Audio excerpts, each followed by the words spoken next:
¿Listos para comenzar? Entonces vamos a orar y vamos a comenzar en esta tarde. ¿Qué les parece? Oremos todos juntos. Padre Celestial, te damos gracias, Señor, en esta tarde por reunirnos en este lugar una vez más. Te damos gracias, Señor, porque estamos llegando al final de este estudio de discipulado, Señor, y ha sido un tiempo de crecimiento para nosotros, ha sido un tiempo en el cual te hemos estado conociendo de una manera más profunda, Señor. Tu palabra nos dice que cuando nuestro Señor Jesucristo ascendió al cielo, antes de ascender al cielo, dejó a sus apóstoles para que llevaran el mensaje del Evangelio y fueran a ser discípulos de todas las naciones. Así es que nos hemos dado a la tarea estas últimas 9 semanas, Señor, de hacer discípulos de cada uno de nuestros hermanos, para que ahora ellos en turno puedan ir a ser más discípulos con el conocimiento adquirido, Señor, empoderados por el Espíritu Santo, que es lo que más importante, es lo que más se necesita para poder llevar a cabo la obra que nos has dejado hacer. Así es que sigue enseñándonos y preparándonos para la obra que tienes delante de nosotros. En el nombre glorioso de Cristo Jesús, y todos decimos amén, amén. Muy bien, pues estamos en el último de los estudios, como estábamos diciendo, y el último de los estudios tiene que ver con el final de los tiempos, el final de los tiempos. Y pues por lo que está sucediendo ahorita en el mundo, especialmente en el Medio Oriente, en Israel, etcétera, creo yo que es un tema muy apropiado para estar cubriendo, ¿verdad? Ya cubrimos algunos de los temas que se nos presentan en este estudio. Ya vimos, por ejemplo, el tema de la muerte del creyente, qué pasa con el creyente cuando el creyente muere, a dónde va, etcétera, etcétera. Vimos lo que la Biblia dice acerca del seno de Abraham, como es el lugar al que iban los muertos creyentes antes de la muerte y la resurrección de Jesucristo. Hablamos también acerca del rapto de la iglesia, como cuando creemos que se va a llevar a cabo de acuerdo a lo que las Escrituras nos dicen. También estudiamos acerca de la gran tribulación, ¿qué es la gran tribulación? ¿Cómo es que va a llevarse a cabo la gran tribulación? ¿Qué va a pasar durante ese tiempo de tribulación? ¿Y qué va a estar sucediendo con la iglesia durante ese tiempo de tribulación? También estudiamos algunas de las partes de las cuales se nos habla en el libro del Apocalipsis, como los 6 sellos, las 7 trompetas, las 6 copas de ira. Y luego hablamos un poco acerca de la batalla de Armagedón. Y ahí fue donde nos quedamos la semana pasada. Hoy vamos a seguir con el día 3 del estudio, en donde se nos habla de la escena celestial. Ahora, si ustedes se acuerdan, la semana pasada hablamos de cómo es imposible saber cuándo está pasando qué aquí en la tierra, en el cielo. Es imposible determinar que después de este evento o suceso va a llevarse a cabo la gran tribulación o el rapto de la iglesia. Mucha gente ve cosas como las que están sucediendo en el mundo ahorita, inmediatamente quiere identificarlas como el preámbulo a algo que va a pasar, y la gente se pone así medio nerviosa, ¿verdad? Porque están diciendo, lo único que falta, no sé si han oído algunos de los maestros de este tipo de enseñanzas, lo único que falta ahora en el calendario de Dios es que esto suceda y aquello suceda, y esta nación venga contra Israel, y esta nación se una con esta nación para ir en contra de Israel, y empiezan a poner a todo el mundo todo nervioso, ¿verdad? Empiezan a poner a todo el mundo todo nervioso, y muchos cristianos se ponen muy nerviosos también, porque no están seguros de su fe. No están seguros que están preparados para el caso de que eso suceda. Pero sabemos que muchos de estos eventos se van a llevar a cabo de acuerdo a nuestra escatología después de que la iglesia haya sido raptada, ¿verdad? Y eso es lo que tenemos que recordar nosotros como cristianos, que muchas de las cosas que van a suceder en el libro de Apocalipsis van a suceder después de que la iglesia haya sido raptada. La iglesia ya no va a estar aquí para pasar por esas cosas, ¿verdad? Y lo hemos podido ver y estudiar detenidamente. Y como les dije la semana pasada también, si quieren escuchar o ver un estudio profundizado del libro de Apocalipsis, pueden ir a nuestro canal, La Biblia Línea sobre Línea, con el pastor Carlos Alvarado, y ahí tenemos un estudio profundizado, bien profundizado del libro de Apocalipsis. Entonces, la Biblia Línea sobre Línea con el pastor Carlos Alvarado, y ahí pueden escuchar todo el libro de Apocalipsis enseñado. Pero hoy en el día 3 del estudio que tenemos para ver los finales de los tiempos, vemos la escena celestial. La escena celestial. ¿Qué está pasando en el cielo durante la gran tribulación? ¿Qué está pasando en el cielo mientras las copas y los sellos son abiertos, las copas son derramadas, etcétera, etcétera? ¿Qué está pasando en la tierra? Y es lo que vamos a ver, parte de lo que vamos a ver aquí hoy. En la página 74 de sus notas, el encabezado es día 3, dice la escena celestial. Noten lo que dice ahí. Mientras el mundo está experimentando el derramamiento de la ira de Dios, la iglesia raptada está en el cielo con Jesús. Dos grandes acontecimientos están ocurriendo en el cielo. El trono del juicio, el trono Bima que se le llama, de Cristo, y la cena de las bodas del Cordero. Entonces, noten esto. La gran tribulación ya establecimos que es la ira de Dios siendo derramada sobre el mundo incrédulo. Es la ira de Dios siendo el juicio de Dios cayendo sobre aquellos que han rechazado al Señor Jesucristo como su Señor y Salvador, que no han querido poner su fe y esperanza en Él, van a quedarse aquí en la tierra. Y aunque, de acuerdo a lo que las Escrituras nos dicen, durante la gran tribulación va a haber la oportunidad para algunos que se salven, la salvación ya no va a ser como lo es ahorita, que nada más se crea. Sí, el que quiera creer va a sufrir aquí en la tierra. Va a sufrir de parte del anticristo, va a sufrir de parte de los seguidores del anticristo, la bestia, todo lo que ya leímos en el Apocalipsis. Pero mientras eso está sucediendo aquí, en el cielo están pasando dos cosas. Está el trono de juicio de Cristo y la cena de las bodas del Cordero. ¿Qué quiere decir esto? ¿Cuál es el trono de juicio de Cristo? ¿Que Jesucristo no va a juzgar a todos al mismo tiempo? No, no va a juzgar a todos al mismo tiempo. No va a juzgar a todos al mismo tiempo. Sí, va a haber un juicio en el trono Bima, que es para dar galardones a los creyentes, pero va a haber otro juicio también, después de la segunda resurrección, en donde todo mundo va a ser juzgado y los que no creyeron van a ser echados al infierno. Entonces vamos a ver lo que dice el trono del juicio de Jesucristo. Noten ahí lo que dice, Jesucristo tomó el juicio por nuestros pecados en la cruz. Eso es muy importante, que sepamos y que estemos conscientes de ello. Jesucristo tomó el juicio por nuestros pecados en la cruz. Cuando Jesucristo murió en la cruz, cuando Jesucristo fue crucificado, los pecados de todo el mundo fueron puestos sobre sus hombros, incluyendo sus pecados, incluyendo mis pecados.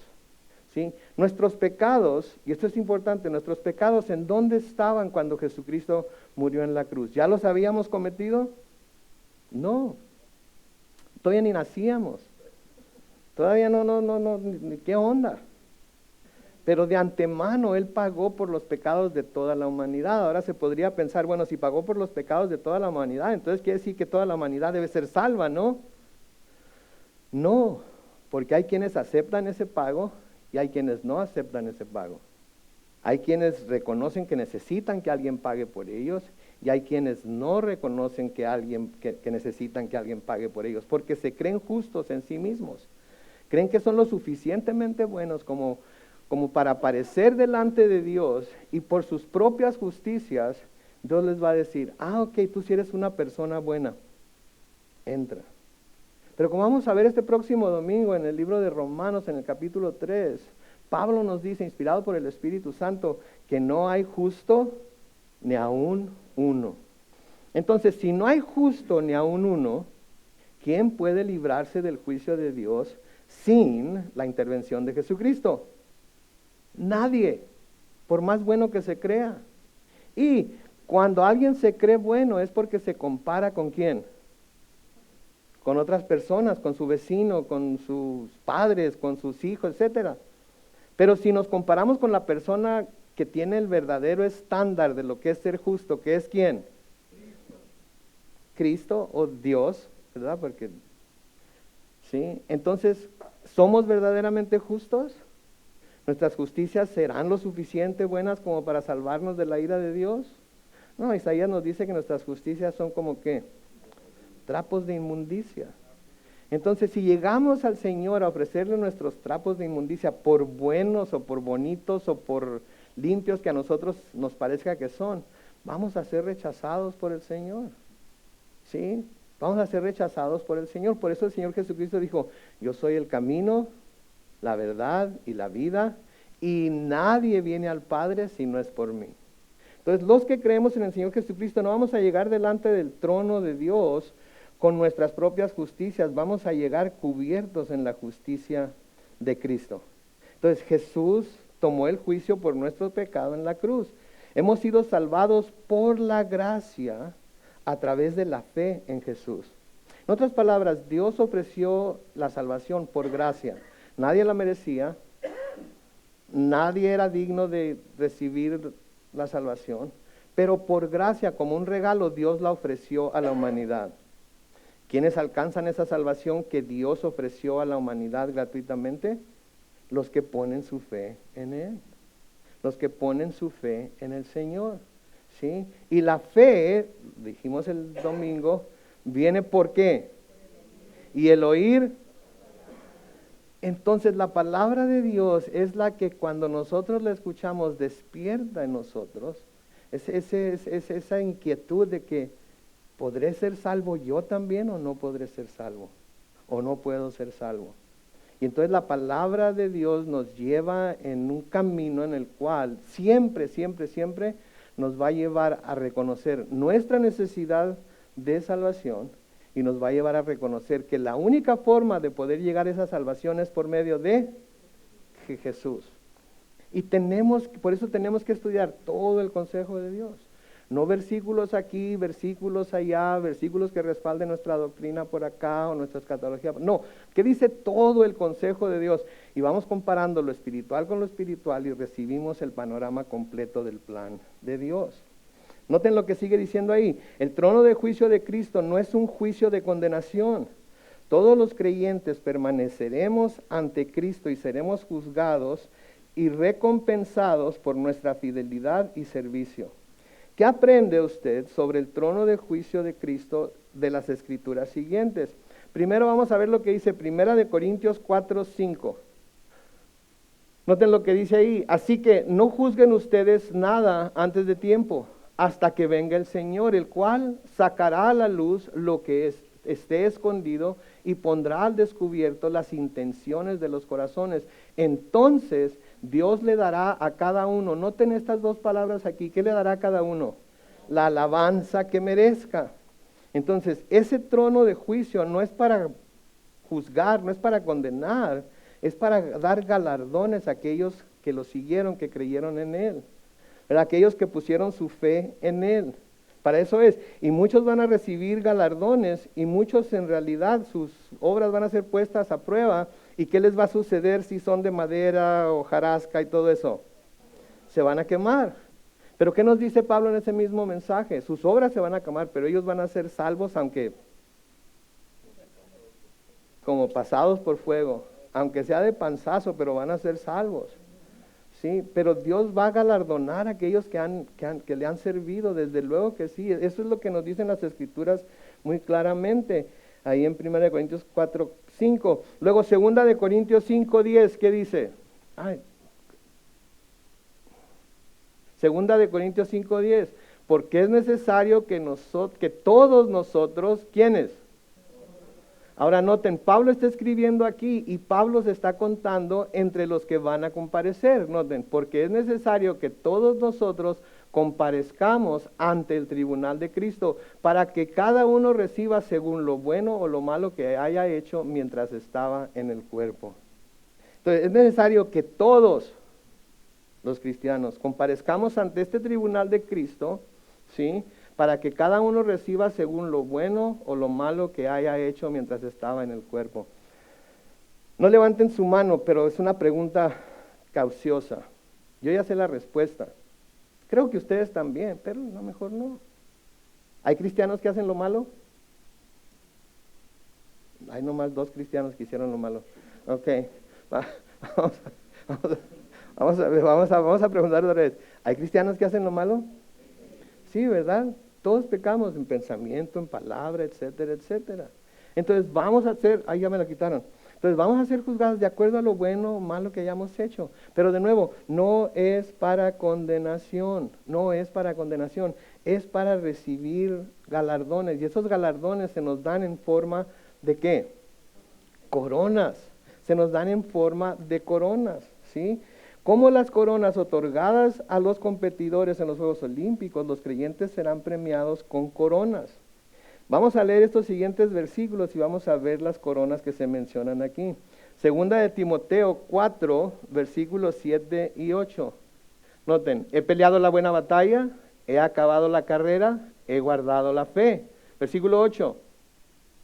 Por lo demás me está reservada ¿la qué? La corona de justicia que en aquel día me dará el Señor, el juez justo. Y no solo a mí, dice Pablo, sino también a todos los que aman su venida. ¿Cuántos aman su venida aquí? Todos amamos su venida, esperamos su venida, queremos su venida. Decimos como el Espíritu y la iglesia hoy en Apocalipsis. ¿Qué dicen el Espíritu y la iglesia? Sí, ven Señor Jesús. ¿Quién quiere que venga hoy? Todos deberíamos decir amén. Sí, Señor Jesús, ven ahorita mismo. Sí, y así ya no tengo que estar escuchando al pastor Carlos, ¿verdad? Ven ahora, ese debe ser nuestro corazón como cristianos. Debemos amar su venida, no debemos dudar de que estamos listos para que Él venga. ¿Sí? No podemos ser como aquellos que dicen, ay Señor, que ojalá y me agarre confesado. Si ya es cristiano, si ya se confesó delante del Señor Jesucristo, si ya se arrepintió y creyó, ya está listo para que venga. Entonces debemos gozarnos. Es más, me atrevo a decir que debemos hasta sentirnos un poco tristes cuando despertamos en la mañana y todavía estamos aquí. Otra vez tener que ir a trabajar, otra vez tener que ir a la escuela, otra vez tener que ir a luchar con esto, con aquello, con lo demás. Cuando si tan solo nos arrebatara de aquí, ya no tendríamos que pasar por eso. Sí, entonces lo primero es no me lo quiten hasta que les diga, ¿ok? Lo primero en 2 de Timoteo 4:8, 2 de Timoteo 4:8, ¿qué dice? La corona de justicia, ahí pueden escribir la corona de justicia. En Santiago 1:12, dice, dichoso el que hace frente a la tentación, porque pasada la prueba, y noten que igual a la tentación con una prueba, se hace acreedor a la corona de ¿qué? De vida, la cual Dios ha prometido dar a ¿quiénes? Quienes lo aman. ¿Quiénes aman a Dios? Entonces tienen prometida la corona de vida. Entonces la corona de justicia, la corona de vida es nuestra. No tenemos que trabajar por ella, no tenemos que luchar por ella. El Señor Jesucristo, por sus méritos, la ha preparado para nosotros si lo amamos, si amamos su venida. Y como cristianos, lo amamos y amamos su venida, ¿verdad? Entonces es nuestra. Y luego en 1 de Pedro 5:4, ¿qué dice? Así, cuando se manifieste el príncipe de los pastores, ¿que es quién? Jesucristo, ustedes recibirán la corona incorruptible de la gloria. ¿Se dan cuenta? Recibiremos la corona incorruptible de la gloria, la corona de justicia, la corona de vida, la corona de gloria. ¿Quién quiere sus coronas? Amén, gloria a Dios. Debemos de desear esas coronas, pero debemos de desear esas coronas por lo que se supone o se cree que se va a hacer cuando lleguemos a su presencia y recibamos esas coronas. Noten lo que dice ahí, debido a nuestro amor por Cristo y temor ante su presencia, ¿qué haremos con nuestras coronas? Apocalipsis 4:10 y 11. Los 24 ancianos se postraban delante de él y lo adoraban.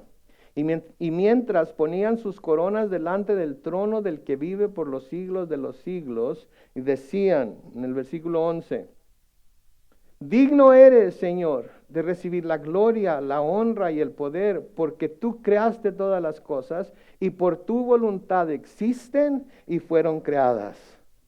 ¿Para qué nos sirven a nosotros las coronas en el cielo? Sí, nada más para eso, para ponerlas a sus pies, por agradecimiento, porque le amamos, porque estamos viendo con nuestros propios ojos lo que nos prometió que íbamos a ver. Y si nos prometió que lo íbamos a ver y lo estamos viendo, lo menos que podemos hacer es tomar esas coronas que tan preciadas son y ofrecérselas a Él, porque Él fue el que hizo todo lo que se necesitaba hacer para lograrlo. Nosotros no hemos hecho absolutamente nada, somos siervos inútiles. Somos siervos inútiles que cuando hacemos la voluntad de Dios, estamos haciendo única y exclusivamente lo que nos toca hacer. No estamos haciendo, y no lo estamos haciendo por ganarnos la salvación, lo estamos haciendo ya desde la salvación. La salvación produce las obras que a su vez van a producir esas coronas que nosotros vamos a poder llevar delante del trono del Señor. Sí, entonces lo primero que va a estar pasando en el cielo durante la gran tribulación es que el Señor va a estar sentado en su trono, en su trono bema, que se le llama, y va a estar repartiendo galardones a quienes hemos creído en Él. Lo segundo que va a pasar son la cena de las bodas del Cordero. La cena de las bodas del Cordero. Sí, en el cielo vamos a comer. Vamos a comer. Gracias a Dios que en el cielo no vamos a engordar. ¿Ok? Pero en el cielo vamos a comer. Y vamos a comer rico, vamos a comer sabroso. El Señor, ¿qué se la pasaba haciendo cuando andaba aquí en la tierra con sus discípulos? Partiendo pan, pescado asado, el cordero, todo se la llevaba comiendo el Señor. Sí, entonces nosotros también vamos a comer en el cielo juntamente con Él. Entonces, después del trono del juicio de Cristo, el cuerpo entero de Cristo, ¿qué es el cuerpo entero de Cristo? La iglesia. Se sentará junto con Cristo y participará en un banquete, la cena de las bodas del Cordero. Cristo finalmente será unido por la eternidad a su novia o su esposa, la iglesia. A continuación, describe la cena estos versículos que vamos a leer describen la cena de las bodas del Cordero. Por ejemplo, en Apocalipsis 19, 6 al 9, Apocalipsis 19, 6, también oí una voz que parecía el rumor de una gran multitud, o el estruendo de muchas aguas, o el resonar de poderosos truenos, y decía, aleluya, reina ya el Señor nuestro Dios Todopoderoso. Versículo 7, regocijémonos y alegrémonos y démosle gloria. Ha llegado el momento de las bodas del Cordero y ya su esposa se ha preparado. 8, y se le ha concedido vestirse de lino fino, limpio y refulgente. Y es que el lino fino simboliza las acciones justas de los santos. 9. Entonces el ángel me dijo,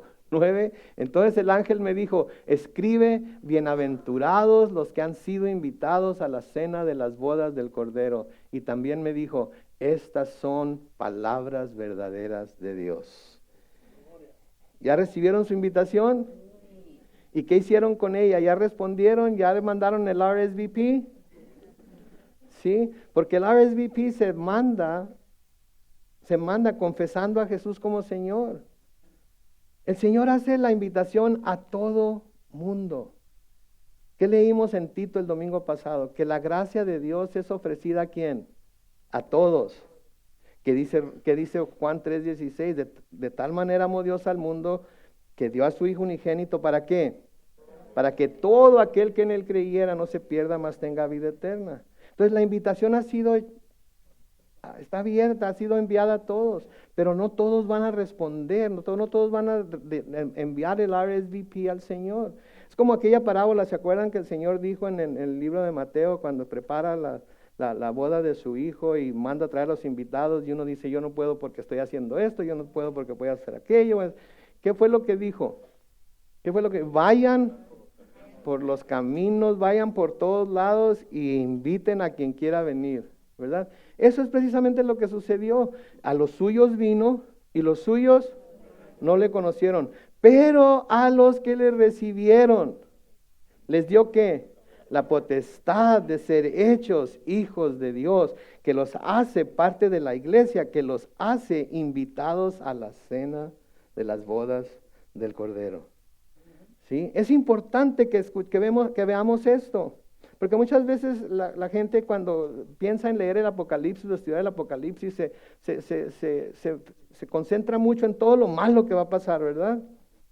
Sí, va a haber muchas cosas malas que van a estar pasando en la tierra, pero aquellos que hemos creído vamos a estar en el cielo disfrutando de todo lo que el Señor está haciendo para nosotros.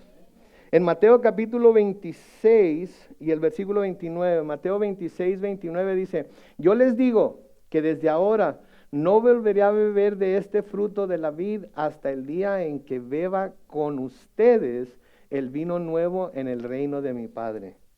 O sea que va a haber un día en el que Jesús y los suyos, una vez más, van a tomar la copa y van a beber el vino que va a haber en el cielo, ¿sí? Juntamente con Él.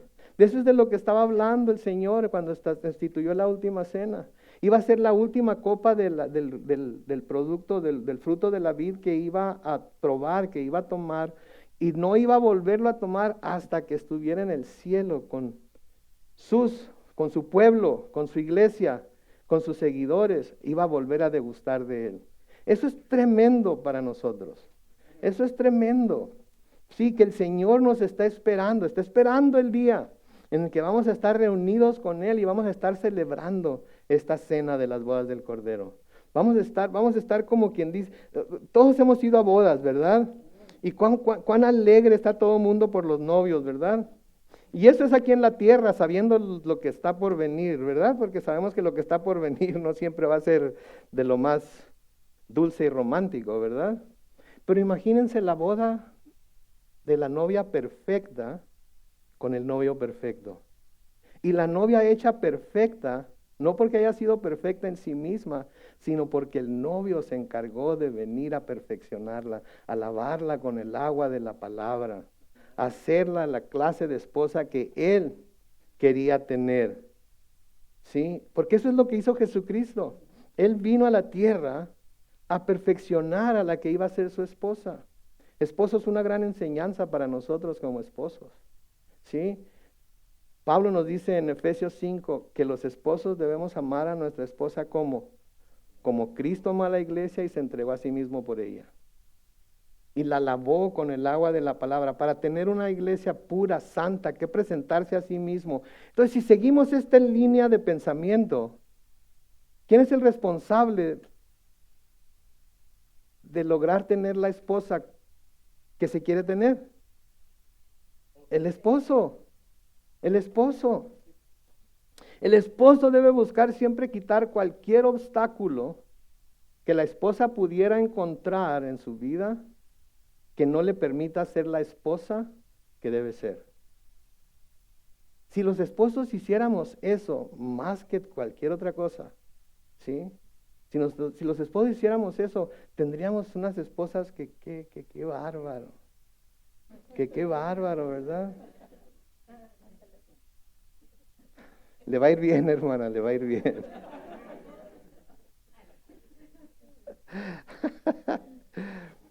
Pero por eso es importante reconocer, ver lo que las Escrituras nos dicen en su totalidad y ponerlas en el contexto que están presentando. Y podemos decir, bueno, pero eso es Cristo y la iglesia, etcétera. Miren, si no fuera posible para los esposos amar a su esposa como Cristo amó a la iglesia y se entregó a sí mismo por ella, no diría a través de Pablo que eso es lo que el esposo debe hacer. Y no le diría a la esposa que se someta a su esposo en todo como al Señor. El Señor no nos pide nada en las Escrituras que no esté Él completamente dispuesto a darnos el poder por medio del Espíritu Santo para que lo llevemos a cabo. ¿Saben cuál es el principal estorbo para hacer todo esto? Nosotros mismos, nuestro egoísmo, ¿ok? Nuestro egoísmo, nuestro amor propio. ¿Sí? Eso es lo que nos lleva a hacer esas cosas. Pero de nuevo, esta va a ser la novia perfecta, perfeccionada por el novio. Y el novio perfecto. ¿Sí? Perfecto porque es el Hijo de Dios. Perfecto porque es el Cordero de Dios que quita el pecado del mundo. Perfecto porque a través de sus sufrimientos aprendió a someterse a Dios y a hacer todo lo que Dios lo mandó a hacer. En Lucas 12:37 dice, dichosos los siervos a los que su Señor encuentra pendientes de su regreso. De cierto les digo que se ajustará la ropa, los hará sentarse a la mesa. Escuchen esto, y Él mismo vendrá a servirles. Él mismo vendrá a servirles. Nosotros tenemos una imagen de Jesucristo a veces toda tergiversada. Aunque seamos cristianos o no, hay cristianos que tienen un Jesucristo débil, un Jesucristo muy bueno, que nunca le hace daño a nadie, que no dice ninguna palabra ofensiva. ¿Ese es el Cristo que vemos en la Biblia? No. No, si Jesucristo volviera ahorita, quemaría todos los libros de autoayuda que hablan acerca de cómo influenciar gente y ganar amigos. Porque la verdad de las cosas es que el Señor nos dijo que en este mundo íbamos a tener que, ¿sí? Nos dijo que si el mundo lo había aborrecido a Él, ¿qué iba a pasar con nosotros? Sin embargo, como que la iglesia está buscando ser amigo de todo mundo ahorita, ¿no es cierto? Queremos ser amigos, nos importa más la relación que una religión pura, porque la religión es buena, ¿sí? Pero nos importa más tener relaciones personales con todo el mundo que predicarles una religión pura, basada en la santidad de Dios y decirles, miren, la religión en sí no es mala, la religiosidad es la que hace daño. Porque la religión te enseña el camino a Dios. La religiosidad te hace que tú te pongas como mejor que todos los demás y todos los demás nunca te van a llegar a los talones a ti. Y la verdad es que no se trata de que los demás te lleguen a los talones a ti, se trata de que se postren a los pies de Cristo, adorándolo por lo que Él hizo por nosotros. ¿Sí? En Lucas 14:15, ¿qué nos dice? Uno de los que estaban sentados con Él a la mesa oyó esto. Él le dijo, dichoso el que participe del banquete en el reino de los cielos. ¿En qué piensan cuando piensan banquete? ¿Poquita? Abundancia, ¿verdad? Abundancia. ¿Sí? Sí es lo que es un banquete. Mi mamá me decía a mí cuando estaba chavalillo, me decía, Carlos Manuel, ¿no es un banquete? Se come para vivir, no se vive para comer. Nunca les dijeron eso a ustedes. Conforme va pasando el tiempo nos damos cuenta, ¿verdad? Que sí era cierto lo que nos decía nuestra mamá, ¿verdad? Y ahora quisiéramos comer para vivir nada más, pero algunos vivimos para comer, seguimos viviendo para comer, ¿verdad? Pero qué buena es la comida, ¿verdad? Por eso en el cielo la vamos a disfrutar más. Banquetes. ¿Ok? Entonces tenemos el trono de juicio de Jesús, tenemos la cena de las bodas del Cordero y luego, después de eso, tenemos la segunda venida de Cristo. Y primero fue el arrebatamiento de la iglesia. Durante el arrebatamiento de la iglesia, acuérdense que Jesús no viene a la tierra. Jesús llama a los muertos en Cristo primero, ¿sí? Los resucita y luego nosotros los que quedamos somos arrebatados juntamente con ellos. Y Pablo nos dice que en un abrir y cerrar de ojos vamos a ser transformados y así el Señor nos va a llevar al cielo para estar con Él para siempre. Ya sea en el cielo o en la tierra, porque también vamos a volver a la tierra, pero eso es otro estudio o va a ser más adelante, ¿verdad? Entonces nosotros estamos en el cielo, la gran tribulación se está llevando a cabo aquí en la tierra. ¿Cuántos años de gran tribulación? 7. ¿Cuántos días duraba la celebración de una boda en Israel? 7. ¿Se fijan? Entonces, está en la gran tribulación aquí en la tierra. Señor, nosotros estamos con el Señor en el juicio, nos está dando nuestras coronas, nosotros las ponemos a sus pies, estoy hablando como hombre, como dice Pablo en Romanos 3, ¿verdad? Estoy hablando como hombre. Nos dan nuestras coronas, las ponemos a sus pies, nos vamos a celebrar en la cena de las bodas del Cordero y estamos con Él ahí, Él nos está sirviendo, etcétera, todo lo que hemos visto. Después de eso viene la segunda venida de Cristo. La segunda venida de Cristo será cuando Él, de hecho, venga a la tierra, ponga sus pies sobre el monte de los olivos, el monte se va a partir, el monte de los olivos da hacia la puerta este de la ciudad de Jerusalén, que es, como les he dicho antes, una puerta que los musulmanes han cerrado con bloque y cemento y todo eso, para que el Mesías no entre, si llega a venir. ¿Verdad? Digo, ok, si eso es si creen, si el Hades no lo detuvo, ¿verdad? Si la muerte y el pecado no lo detuvo, si Satanás mismo no pudo con él. Pero en fin, ese es otro estudio también. Entonces, va a poner sus pies sobre el Monte de los Olivos, se va a abrir una gran grieta, va a llegar a la puerta este de Jerusalén y por ahí va a entrar. Leemos y dice, la segunda venida de Jesucristo será uno de los acontecimientos más dramáticos de todos los tiempos. La primera venida de Cristo a la tierra fue marcada con la modestia, nacido de una virgen pobre en un establo oscuro, en un pueblo pequeño y anunciado por pastores comunes. Su segunda venida será una demostración plena de su imponente poder y gloria. Si al terminar la cena de las bodas del Cordero, Cristo junto con la iglesia se levantará de la mesa de la cena, montarán caballos blancos y regresará a la tierra como la furiosa batalla del Armagedón. Apocalipsis 19, 11 al 21. Vamos a tener que buscarlo en nuestra Biblia.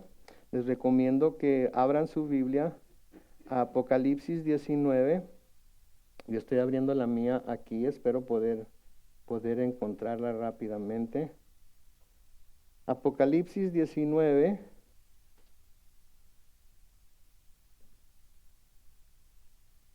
Comenzando con el versículo 11 y hasta el 21.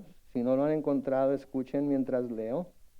Dice, entonces vi que el cielo se había abierto y que allí aparecía un caballo blanco. El nombre del que lo montaba es Fiel y Verdadero, el que juzga y pelea con justicia.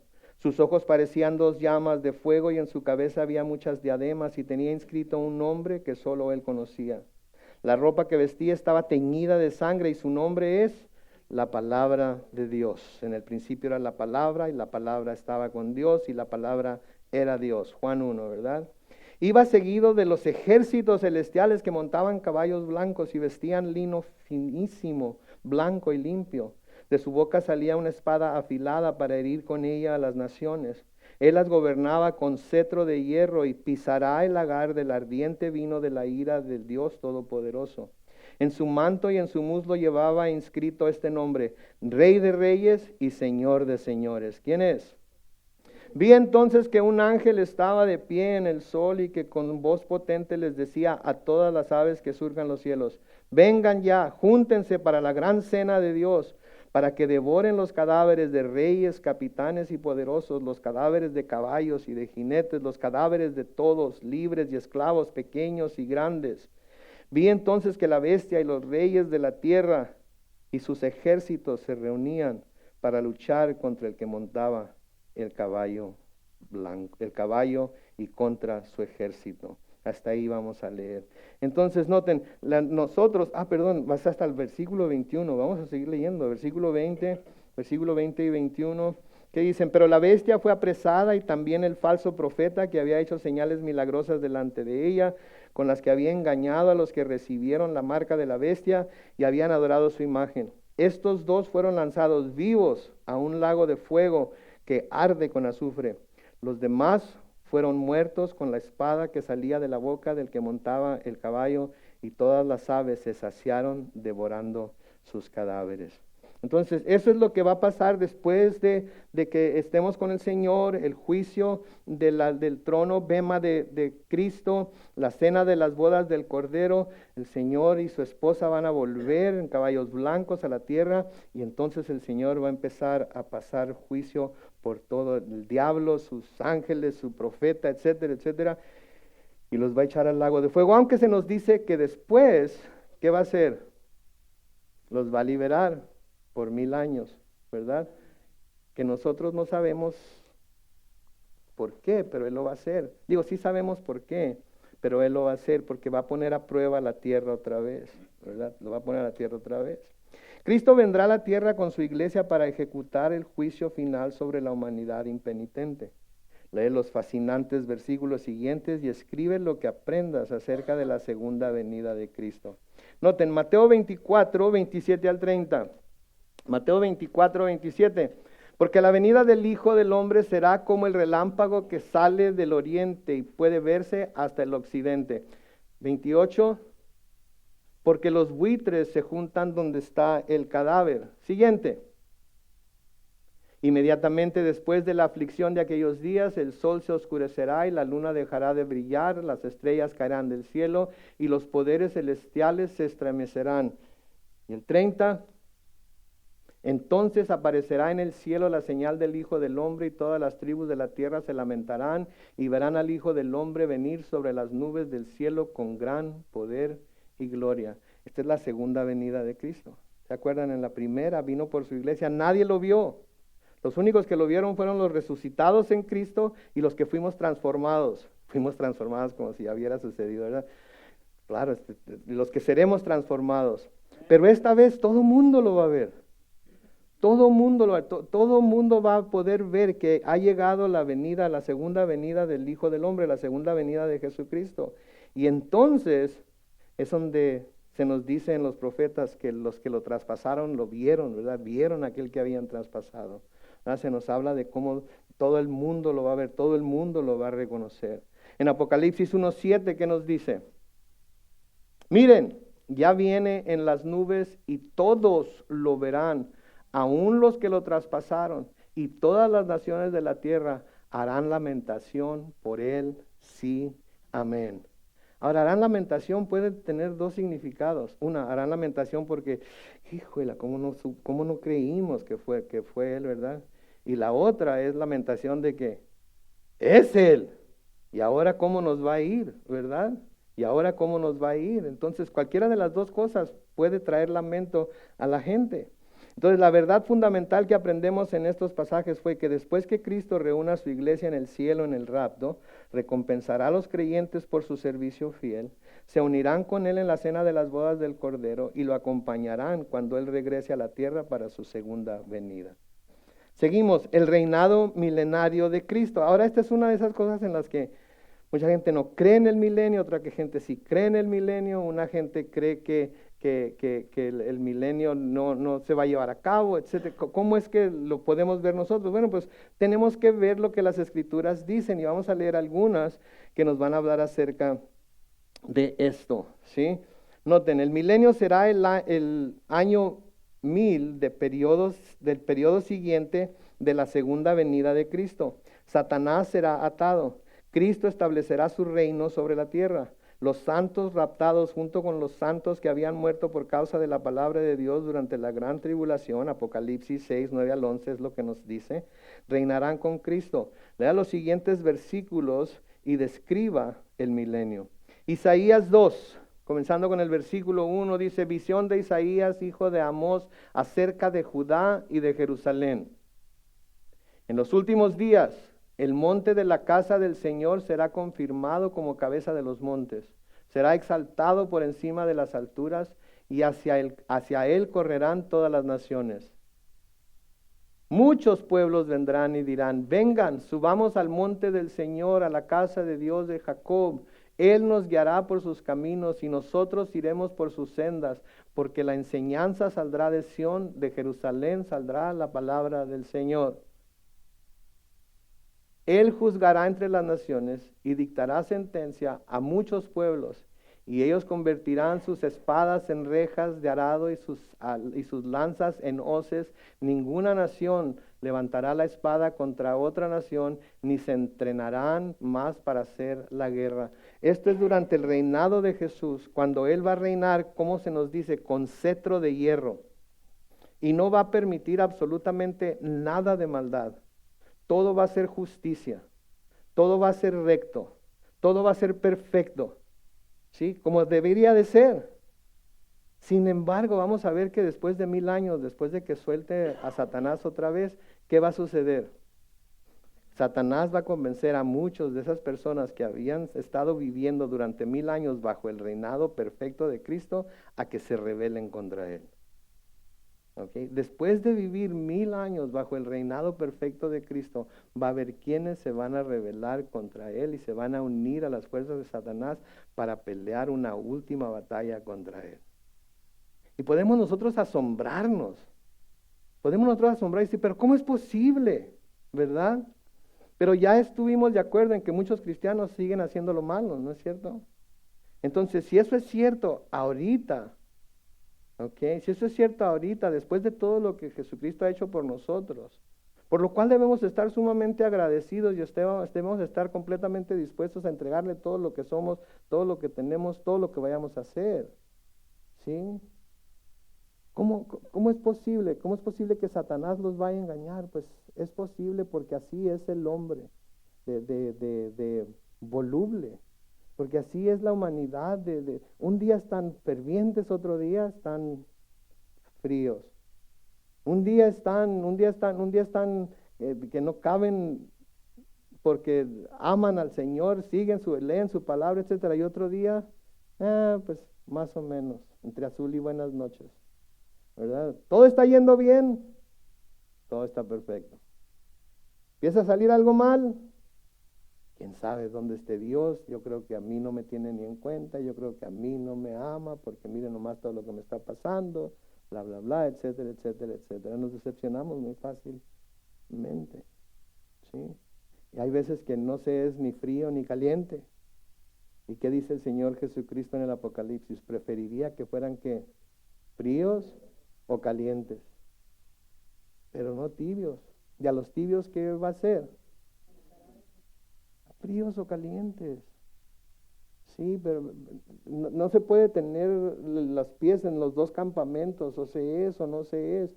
Y cuando estamos titubeando, cuando sabemos que estamos siendo tibios, debemos escudriñar nuestro corazón, debemos de examinarnos con el propósito de ¿qué? ¿Con qué propósito debemos examinarnos? ¿Para qué nos examinamos? Para ver si estamos en la fe o no, para ver si de verdad somos o no somos. Porque si estamos siendo tibios, ¿de qué nos sirve ser tibios? Mejor fríos y vamos a entrarle de lleno, vamos a amar al mundo, vamos a amar al pecado, vamos a hacer lo que nos venga en gana, porque ni nos estamos divirtiendo como quisiéramos, ni estamos seguros de lo que creemos tener en Cristo, porque estamos para allá y para acá, para allá y para acá, ¿verdad? Entonces el Señor no quiere condenar a nadie, el Señor quiere que todos lleguemos al final de nuestra carrera triunfantes. El Señor quiere y nos da lo que necesitamos para poder hacerlo, pero a veces nos descuidamos. En Isaías 11, versículos 5 al 10, Isaías 11 dice, la justicia y la fidelidad serán el cinto que ceñirá su cintura. 6, el lobo convivirá con el cordero, el leopardo se acostará junto al cabrito, el becerro, el león y el animal engordado andarán juntos, y un chiquillo los pastoreará. La vaca y la osa pasarán, sus crías se echarán juntas, y el león comerá paja como buey. El niño de pecho jugará sobre la cueva del aspid, y el recién destetado extenderá su mano sobre la cueva de la víbora. Nadie hará mal ni daño alguno en ninguna parte de mi santo monte, porque la tierra estará saturada del conocimiento del Señor, así como las aguas cubren el mar. Cuando llegue ese día, sucederá que los pueblos irán en busca de la raíz de Yesé, la cual se plantará como estandarte de las naciones, y su habitación será gloriosa. ¿Saben quién es Yesé, verdad? En español es Isaí, que fue el papá ¿de quién? De David, de donde vino él, Mesías, ¿verdad? Entonces Yesé, van a buscar esa raíz, van a ir a buscar esa raíz, y la raíz de Yesé es el Mesías, van a buscar al Señor. En Apocalipsis 20, los versículos 1 al 4, vi entonces que un ángel descendía del cielo, llevaba en su mano la llave del abismo y una gran cadena. Apresó al dragón, que es la serpiente antigua y que es también el diablo y Satanás, y lo ató durante ¿cuántos? 1000 años. Versículo 3. Luego lo arrojó al abismo y lo encerró y selló la puerta para que no volviera a engañar a las naciones hasta el cabo de los 1000 años. Y después de esto es necesario que se le suelte por un poco de tiempo. Versículo 4.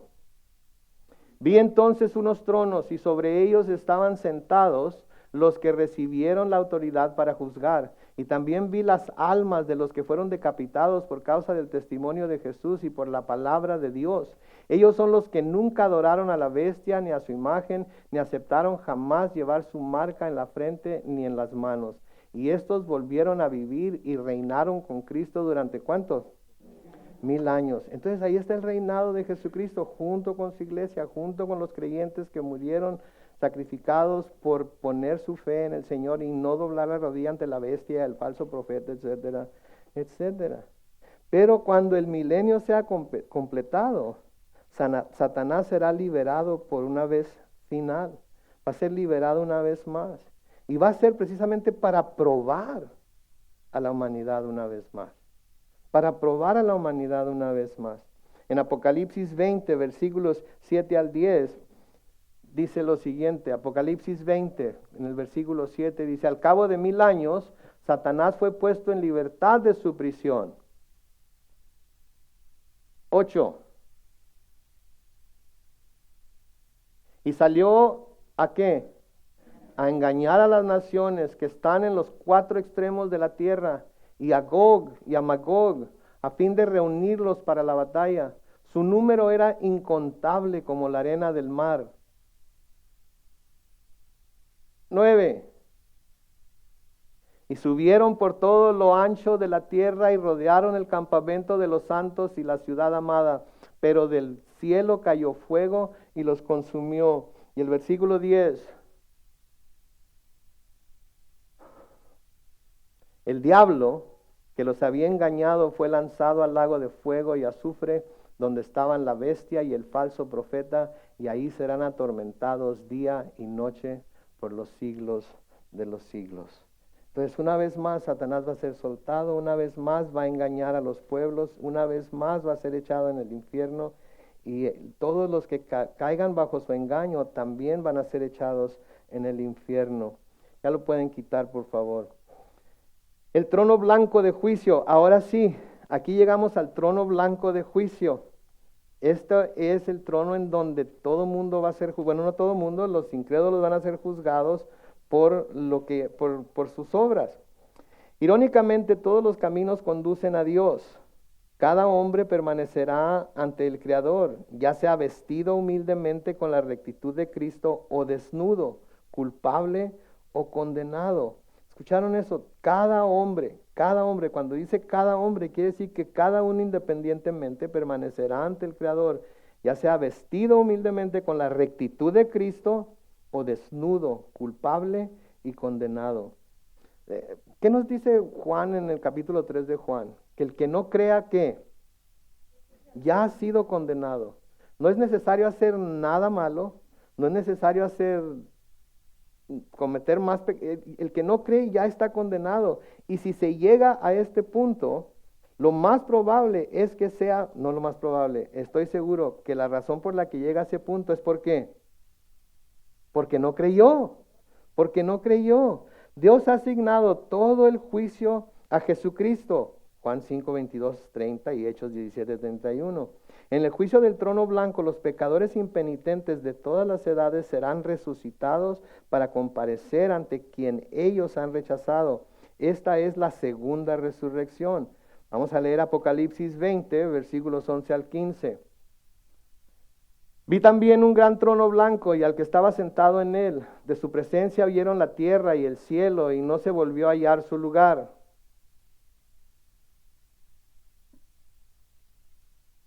Entonces, de pie ante Dios, a los muertos, grandes y pequeños, unos libros fueron abiertos y después otro más, que es el libro de la vida. Los muertos fueron juzgados conforme a sus obras y conforme a lo que estaba anotado en los libros. El mar entregó los muertos que yacían en él, también la muerte y el Hades entregaron los muertos que yacían en ellos, y cada uno fue juzgado conforme a sus obras. Luego la muerte y el Hades fueron lanzados al lago de fuego. Esta es ¿qué? Y en el versículo 15, todos los que no tenían su nombre registrado en el libro de la vida fueron lanzados al lago de fuego. Todos fueron lanzados al lago de fuego. El rechazar a Jesús, eso es lo que va a causar. El rechazar a Jesús, eso es lo que va a traer sobre la humanidad. El rechazar a Jesús es rechazar el único camino para salvación. El rechazar a Jesús es rechazar al único que puede salvar. Es rechazar al único que pagó por los pecados de la humanidad, dejándose clavar en la cruz, derramando su sangre, siendo sepultado y resucitado al tercer día, de acuerdo a las Escrituras, como dice Pablo en 1 Corintios 15. Eso es lo que causa rechazar a Jesús. Eso es lo que causa el decir, no lo necesito, yo puedo solo, yo soy lo suficientemente bueno, yo no soy tan malo como otras personas. ¿Sí? O los que digan, como estábamos viendo el domingo, cuando dicen que pues si así me hizo, no tiene por qué juzgarme, ¿verdad? Si así me hizo, entonces no hay razón para... No, sí hay razón. Él no te hizo así. Él te hizo con la habilidad para decidir si ibas a aceptar a Jesús o no. Y esa es la decisión más importante que cualquier persona puede hacer. o recibirlo, aceptarlo bajo sus condiciones, o rechazarlo porque no les gustan sus condiciones. Y tanto lo uno como lo otro trae consecuencias. En Romanos 3:19, en el juicio de Dios, los culpables desafiarán la autoridad de Dios y jactanciosamente alegarán su inocencia. ¿Qué dice? Pero sabemos que todo lo que dice la ley, se lo dice ¿a quiénes? A los que están bajo la ley, para que todos callen y caigan bajo el juicio de Dios. Ahora les voy a preguntar algo. ¿Quiénes son los que están bajo la ley de Dios? Todos. Todos estamos bajo la ley de Dios. Pero la ley, como vamos a ver en nuestro estudio de Romanos, es la que nos lleva a reconocer que necesitamos a Jesucristo. Porque por las obras de la ley nadie será justificado. Necesitamos a Jesús, a fuerza necesitamos a Jesús. Si tratáramos de obedecer la ley, nunca podríamos ser perfectos en la obediencia de la ley. ¿Cuántos mandamientos nos dio Dios? ¿Cuántos de ellos rompemos un par de veces a la semana? No digan, nada más piensen. No es necesario que yo sepa, pero nada más piensen, ¿sí? Sí, no tendrás dioses ajenos delante de mí. Sí, no te harás imagen de lo que está en el cielo, ni en la tierra, ni debajo de la tierra, ni te postrarás ante ellas, etc. Y hay tantas cosas delante de las cuales nos postramos, que no son imágenes, ni son ídolos como tales, pero que les hacemos reverencia, porque son cosas importantes en nuestra vida, que a menudo ponemos antes que a Dios. A menudo los ponemos antes que a Dios. Y dice que no debe haber nada delante de Él. Nada delante de Él. ¿Cómo responderá toda la humanidad, el culpable y el recto? En Filipenses 2, 9 al 11. Por lo cual Dios también lo exaltó hasta lo sumo y le dio un nombre que es sobre todo nombre, para que en el nombre de Jesús, ¿qué hagan? Se doble toda rodilla de los que están en los cielos y en la tierra y debajo de la tierra. Y toda lengua confiese que Jesucristo es el Señor, para gloria de Dios el Padre. Salvos y condenados, todos van a llegar de rodillas a confesar que Jesús es el Señor, para la gloria de Dios Padre. La pregunta es si lo van a confesar de este lado de la eternidad o del otro lado de la eternidad. De este lado de la eternidad cada quien tiene la habilidad para decidir si confesarlo o no. Del otro lado de la eternidad todos tendrán que confesarlo, pero ya no les va a servir de nada. Ya no les va a servir absolutamente de nada. Mientras ellos permanecen ante el trono blanco de Dios, los que no se salvaron reconocerán el señorío de Jesucristo, pero para su condenación, no para su salvación. Entonces vemos la importancia de tomar una decisión. ¿Cuándo? Hoy. Hoy es el día aceptable, ¿sí? Ahorita es cuando el incrédulo debe de reconocer su necesidad de un Salvador y acercarse a Él. Ahora vamos a hablar de algo que no se habla mucho en la iglesia, pero aquí sí lo mencionamos, y es el infierno, porque no es un lugar, no es una mitología, no es ficticio, es un lugar en realidad. Muchas personas rechazan la doctrina bíblica del infierno, y la razón es que en su mente, debido a que Dios es un Dios de amor, Él nunca enviaría a nadie al infierno. Dios es un Dios de amor y Él no envía a nadie al infierno. Él proporcionó un camino de escape a través de la sangre de su Hijo. Por lo tanto, la gente escoge el infierno por ellos mismos, rechazando al Salvador. ¿Sí? ¿Para qué creó Dios el infierno? ¿Para qué se hizo el infierno? Para el diablo y los ángeles. Para el diablo y sus ángeles. No para los seres humanos. Pero los seres humanos que vayan al infierno va a ser porque escogieron ir al infierno. Pero ¿quién va a escoger ir al infierno, pastor? El que rechace al Señor Jesucristo está automáticamente escogiendo ir al infierno. El que rechace al Señor Jesucristo está escogiendo automáticamente ir al infierno. ¿Cuál es el corazón de Dios hacia el hombre respecto al infierno y el juicio? Primera de Timoteo 2, 3 al 6. Primera de Timoteo 2, 3 al 6. Porque esto es bueno y agradable delante de Dios nuestro Salvador, el cual quiere que ¿cuántos? Todos los hombres sean salvos y lleguen a conocer la verdad. Espérense ahí, quédense ahí, no, vuélvanse al 4. El cual quiere que todos sean salvos y lleguen a conocer. Ok, si Dios quiere que todos sean salvos, entonces ¿por qué no pueden ser salvos todos? Porque no aceptan las condiciones de Dios. Quieren acercarse a Él bajo sus propias condiciones. Quieren acercarse a Él con sus propias justicias. Quieren acercarse a Él creyendo que saben más que Él, y Él conoce lo profundo del corazón. Él sabe quién en realidad lo ha aceptado y quién no. Nosotros no necesitamos andar viendo a ver quién tiene buenos frutos y quién no. No nos hizo inspector de frutas más que de nuestro propio fruto. ¿Sí? Pero Él sí conoce el corazón. Nosotros tenemos que darle el beneficio de la duda a los demás, ¿no es cierto? Nosotros no podemos, porque no podemos ver el corazón, no podemos decir, no, este camarada sin duda no es salvo, porque mira, no podemos hacer eso. Es una necedad hacer eso, porque nosotros no podemos ver el corazón, pero Dios sí lo ve.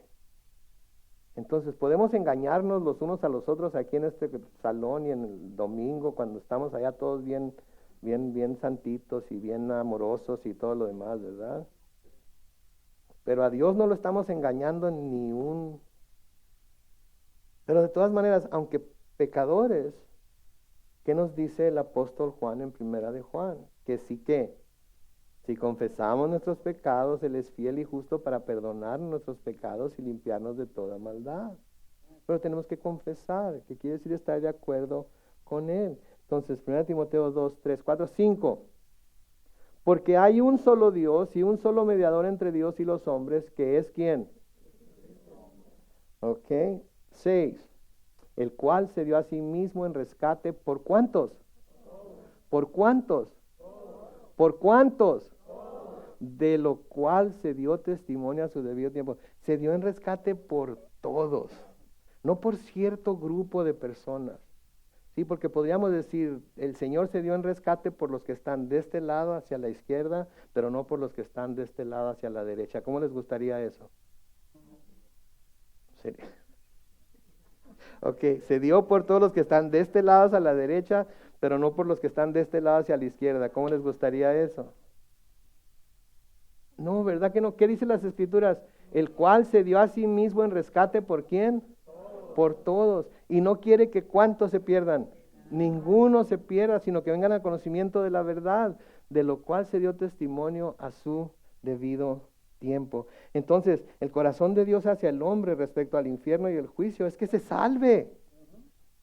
Como dice el profeta Ezequiel, Dios no encuentra ningún gozo, ninguna alegría en la muerte del impío. Él quiere que se vuelva de sus malos caminos y se salve. En 2 de Pedro 3:9, ¿qué dice? 2 de Pedro 3:9, el Señor no se tarda para cumplir su promesa, como algunos piensan, sino que nos tiene que paciencia y no quiere que ¿cuántos? Ninguno se pierda, sino que ¿cuántos? Todos se vuelvan. ¿Se fijan? Ninguno y todos. Es para todo mundo, es para todo aquel que quiere, es para todo aquel que crea. Sí, no es para unos cuantos nada más. Es para todo el que ponga su fe en Él, todo el que se vuelva a Él. Dios es un juez justo, como vimos el domingo, quien tiene el derecho de juzgar. Si los pecadores se niegan a arrepentirse y recibir el perdón, Dios los juzgará. Jesús trajo la gracia al hombre, pero también enérgicamente enseñó la realidad del infierno. Lee el resumen de las siguientes enseñanzas. Mateo 13, 49 al 50. ¿Qué dice Mateo 13, 49 al 50? Así será el fin del mundo. Los ángeles saldrán y apartarán de los hombres justos a la gente malvada. Y luego, y esta gente la echarán en el horno de fuego, y ahí habrá llanto y rechinar de dientes.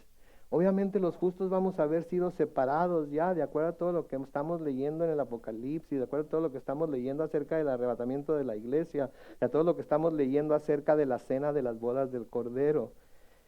Ya han sido separados. Lo único que queda es juzgar a los malvados, y esos malvados van a ser echados al infierno, en donde será el ¿qué? El llanto y el rechinar de dientes.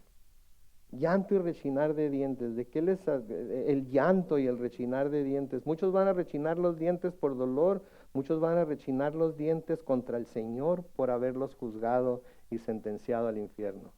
Porque ni ahí van a reconocerlo. Ni ahí van a reconocerlo.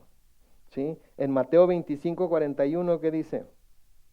Entonces dará también a los de la izquierda, ¿se acuerdan? Separó a las cabras de los borreguitos bonitos, lanuditos. Entonces dirá también a los de la izquierda: apártense de mí, malditos, vayan al fuego eterno, preparado ¿para quién? El diablo y sus ángeles. Noten cuántas veces el mismo Señor está hablando del infierno. Sin embargo, en la iglesia se niegan muchas veces a hablar de la verdad del infierno, porque no se quiere ofender a nadie.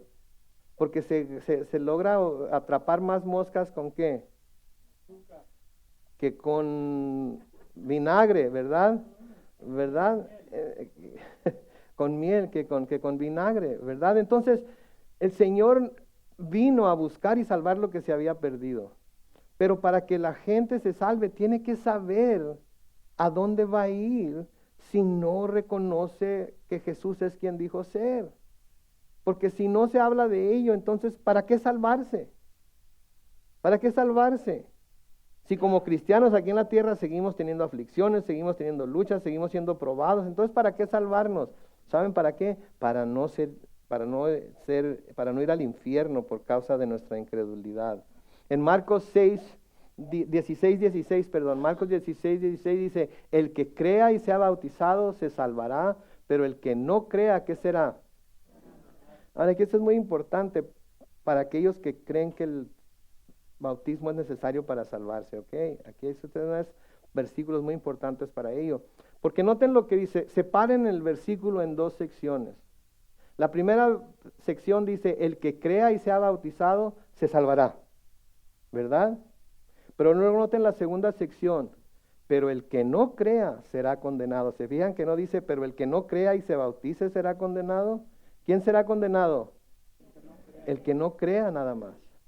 Ahora, como estábamos platicando el jueves en el grupo de lectura, si bien el bautismo no es necesario para la salvación, yo no entiendo por qué hay mucha gente que se niega a bautizarse, viendo lo glorioso que es sentirse saliendo uno de las aguas bautismales después de haber declarado públicamente que somos seguidores de Cristo. Es una gran bendición. Entonces nunca me van a oír a mí diciendo que si no se bautizan no van a ser salvos, pero sí me van a oír decir que si no se bautizan se están perdiendo de una gran bendición. ¿Okay? Aparte de que es una ordenanza que el Señor dejó a sus seguidores. Entonces deberíamos hacerlo si no lo hemos hecho, y deberíamos de ser obedientes al Señor. Verdad fundamental: Cristo enseñó que cualquiera que lo rechaza enfrenta la condenación y el juicio. Enfrenta la condenación y el juicio. Así es que no hay que rechazarlo. Día 6, un cielo nuevo y una tierra nueva. Todo esto ya pasó, ahora se va a establecer el cielo nuevo y tierra nueva de la que tanto escuchamos, ¿verdad? De diferentes maneras la escuchamos a menudo. Cuando Jesús estaba preparando a sus discípulos para su ascensión al cielo, procuró estimular dentro de ellos un anhelo por el cielo. Ya las escrituras siguientes y resuman lo que las palabras de Jesús. Juan 14, 1 al 3. Noten que les dice: no se turbe su corazón, ustedes creen en Dios, crean también en mí. En la casa de mi Padre hay muchos aposentos. Si así no fuera, yo les hubiera dicho. Así que voy a preparar lugar para ustedes. Y si me voy y les preparo lugar, vendré otra vez y los llevaré conmigo para que donde yo esté, también ustedes estén. ¿En dónde está Jesús ahorita? Entonces está preparando un lugar, y si está preparando un lugar, promete que un día, ¿qué va a hacer? Va a volver por nosotros para llevarnos ¿a dónde? A ese lugar que está preparando, para que donde Él está ahorita, nosotros también estemos. Esa es una promesa del Señor. No sé, nunca se han tratado de imaginar el aposento ese que está preparando. Nunca se han tratado de imaginar el lugar. Digo, es imposible para uno pensar en ello, ¿no? Porque ¿cómo va a ser el cielo? ¿Verdad? Aquí vemos mansiones en diferentes partes de la ciudad y las vemos tan hermosas, tan grandes, ¿cómo irán a ser las del cielo? Con los recursos que tiene el Señor, ¿cómo irán a ser los del cielo? El cielo es un lugar de la felicidad suprema porque es la casa de nuestro Padre. Él es el jefe de su casa. Todo el cielo refleja su santidad y gloria. Como miembros de la casa de Dios en el cielo viviremos eternamente en la paz absoluta, la seguridad y la satisfacción. Nunca más conoceremos el miedo, el dolor, el sufrimiento, la soledad o la dificultad. En la palabra de Dios conseguimos vislumbrar las cosas de nuestro Padre, que nuestro Padre ha preparado para nosotros. Mientras lees Apocalipsis 21 y 22, eso lo van a leer en su casa, deja que Dios te ministre, te estimule mientras revela el cielo y remueve dentro de tu corazón un anhelo por la casa del Padre. A continuación llena los espacios en blanco describiendo el cielo y eso lo van a hacer en su casa, obviamente. El cielo es un lugar en donde Dios, etcétera, Dios, y así continuamente van a rellenar esos espacios en blanco. Aunque nos falte tiempo para ir al cielo, a algunos les falta menos que a otros, a algunos nos falta menos que a otros, unos están quizás muy jóvenes y ni siquiera piensan en el cielo, pero la verdad de las cosas es que ninguno de nosotros puede vivir sin pensar en que un día va a estar en el cielo, porque hoy estamos aquí y mañana ya no estamos, ¿verdad? Mañana ya no estamos. Entonces, aunque nos falte tiempo para ir al cielo, es muy humano y natural tener preguntas e inquietudes. ¿Todavía seré yo cuando logre estar en el cielo? ¿Conoceré y reconoceré a mis seres queridos? ¿Recordaré esta vida? Lee cuidadosamente las siguientes escrituras, las cuales tratan estas preguntas. No las vamos a leer, simplemente vamos a ver el comentario. En Lucas 16, 19 al 31, Lázaro y el hombre rico retuvieron su identidad. ¿Se han dado cuenta de eso? Lázaro y el hombre rico retuvieron su identidad. ¿Qué le dice el hombre rico al padre Abraham? Padre Abraham, dile a quién. A Lázaro, lo que quiere decir que lo estaba conociendo, sabía quién era. En Mateo 17, 2 y 3, Moisés y Elías eran reconocibles como ellos mismos cuando se aparecieron a Jesús. Pedro, Santiago y Juan en el monte de la transfiguración. ¿Cómo los reconocieron? Quizás era la vestimenta que traían, quizás era por las descripciones que se tenía de ellos en los libros de los profetas, pero básicamente vemos que los conocieron. En Marcos 16, 9 al 14, los discípulos reconocieron a Jesucristo después de su resurrección. Y la palabra nos dice que nosotros seremos como tal como Él es. Entonces sí vamos a seguir teniendo nuestra identidad, sí vamos a seguir conociéndonos los unos a los otros, sí vamos a saber quiénes son, ¿sí? Y pónganse a pensar en esto, pónganse a pensar en esto. Cuando entremos en el cielo va a haber mucha gente ahí que nos va a recibir y nos va a decir, ¡hey, hermano! Pero pónganse a pensar más en esto todavía, que cuando entren al cielo, mucha gente a la que ustedes quizás en algún momento les hicieron algún daño, si ellos creen, se salvan, si ellos se adelantaron a ustedes, muchas de esas personas a las que les hicimos daño, ¿qué van a estar haciendo? Aplaudiéndonos, dándonos la bienvenida. ¿Se dan cuenta de eso? ¿Se dan cuenta que cuando Pablo entró en el reino de los cielos, se encontró con mucha gente que él mismo había visto morir por su fe en Jesucristo? Y sin embargo todos lo han de haber recibido con los brazos. ¿Saben? Eso es la gracia de Dios. Solamente la gracia de Dios puede hacer eso. Solamente la gracia de Dios. Y cuando nosotros lleguemos al cielo, quizás veamos a gente entrar, ¿sí?, que nos hizo daño a nosotros. ¿Cómo los vamos a recibir? ¿Qué vamos a decir? Ese no, devuélvelo. A esa no la quiero ver. Si Él va a estar aquí, yo mejor me devuelvo. A mí ponme en otra esquina. Los vamos a recibir con los brazos abiertos. ¿Saben por qué? Porque no ganamos el lugar que tenemos y ellos ganaron el lugar que tienen por cosas buenas que hicieron o por cosas buenas que hicimos, sino por lo que el Señor Jesucristo hizo por nosotros. ¿Sí? Lo único que debemos de vernos los unos a los otros es amarnos como Jesús nos amó a nosotros. ¿Sí? Entonces pónganse a pensar en eso, porque solamente Dios puede hacer un cambio de corazón de esa magnitud. Solo Dios lo puede hacer. ¿Sí? La conclusión en el día 7. Nosotros empezamos estas lecciones mirando hacia el cielo y meditando en nuestro Dios, quien está entronizado en lo alto. Él creó todas las cosas y sigue sosteniendo su creación. Hace 2000 años visitó esta tierra para redimir lo que estaba perdido. Jesucristo, el Hijo de Dios, proporcionó la salvación para el hombre derramando su sangre en la cruz. El Espíritu Santo mora en cada creyente, revistiéndonos de su poder para vivir una vida santificada. Nuestro Padre Celestial ha preparado una casa para nosotros y algún día dará la bienvenida a casa a cada uno de sus hijos. ¿Cómo debemos responder a la bondad de Dios?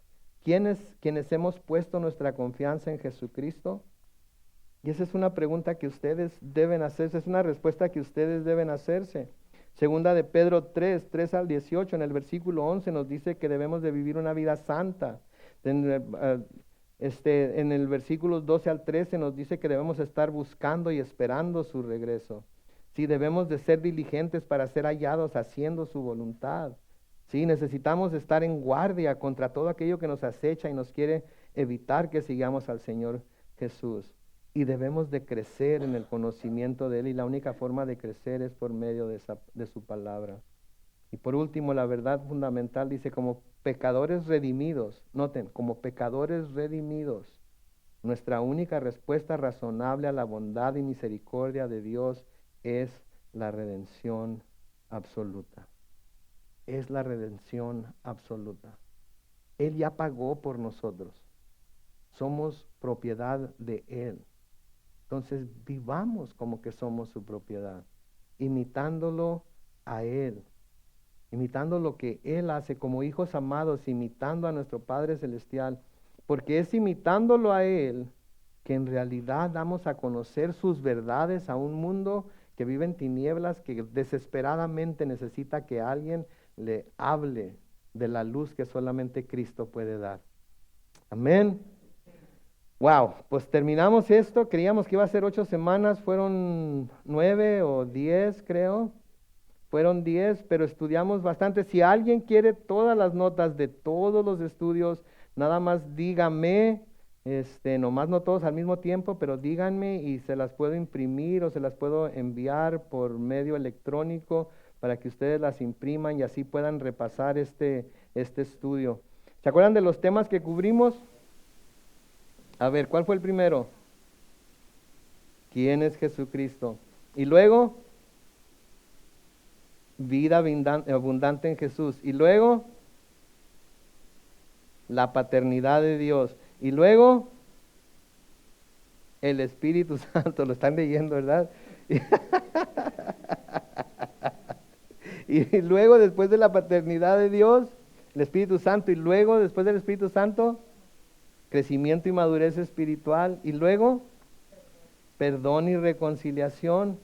Luego, la guerra espiritual. Y por último, el final de los tiempos. Un estudio bastante largo, bastante profundizado. Creo que esto nos prepara a nosotros para ir a ser discípulos. Así es que la semana que entra les voy a preguntar, ¿a quién están discipulando ustedes ahora?